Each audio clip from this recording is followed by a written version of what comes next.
నమస్తే ఫ్రెండ్స్, నేను మీ ఎర్రబెల్లి రజనీకాంత్. నేటి భారతం ప్రోగ్రాంకి స్వాగతం.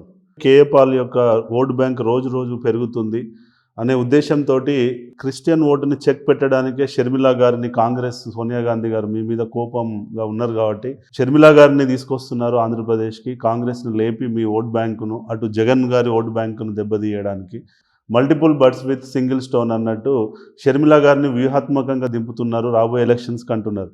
షర్మిలా గారి వల్ల మీ ఓటైనా దెబ్బతినే పరిస్థితి ఉందా? జగన్ గారు ఓటు దెబ్బతినే పరిస్థితి? చూడండి, షర్మిల అన్నది పార్టీ కాదు, క్యాండిడేట్ కాదు, సీరియస్గా ఎవరు తీసుకోలేదు. 3 సంవత్సరాలు 100 కోట్లు ఖర్చు పెట్టి రాష్ట్రం అంతా తిరిగి ఎవరు డబ్బు ఇచ్చాడో నాకు తెలియదు, లేదా వాళ్ళ ఫాదర్ టైంలో కావలసినంత డబ్బు వాళ్ళకు ఉందని విన్నాను, 1,00,000 కోట్లని. ఏది ఏమైనప్పటికీ ఒక క్యాండిడేట్ని తెలంగాణలో పెట్టలేకపోయింది ఆవిడ. ఎంత సటైర్లు వేసింది, ఎంత తిట్టింది కేసీఆర్ని, కేటీఆర్ని. నా వల్ల కాంగ్రెస్ గెలిచింది అంటుంది. నీకు ఒక్క ఓటే లేదు, ఒక్క సీటే లేదు, ఒక్క ఎమ్మెల్యే. ఇప్పుడు మేము ఆసిఫాబాద్లో పేరు ఊరు లేనోడిని పెట్టాం. 2,558 ఓట్లు వచ్చాయి. పవన్ కళ్యాణ్కి బీజేపీకి పోటీ చేసి కోట్లు ఖర్చు పెడితే కొత్తగూడెంలో 1,922 ఓట్లు వచ్చాయి.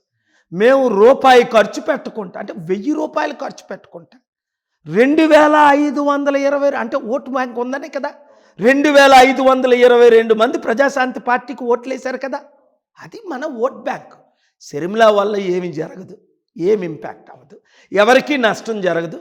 షర్మిల తిరిగితే ఇప్పుడు ఈరోజు 0.5%, 1% కాంగ్రెస్, 2-3% అవ్వచ్చు. అంతేగాని మూర్ఖులు ఎవరో జాయిన్ అయిపోతే ఎక్కడ ఇది ఎత్తిపోతే, ఇప్పుడు ఏది లేనప్పుడు ఆమదం చెట్టే మహావృక్షం అంటారు. ఇప్పుడు ఆంధ్రప్రదేశ్లో ఉన్నాయి 2 party, TDP Chandrababu Naidu party, YSRCP Jagan party. 3వ పార్టీ లేదే.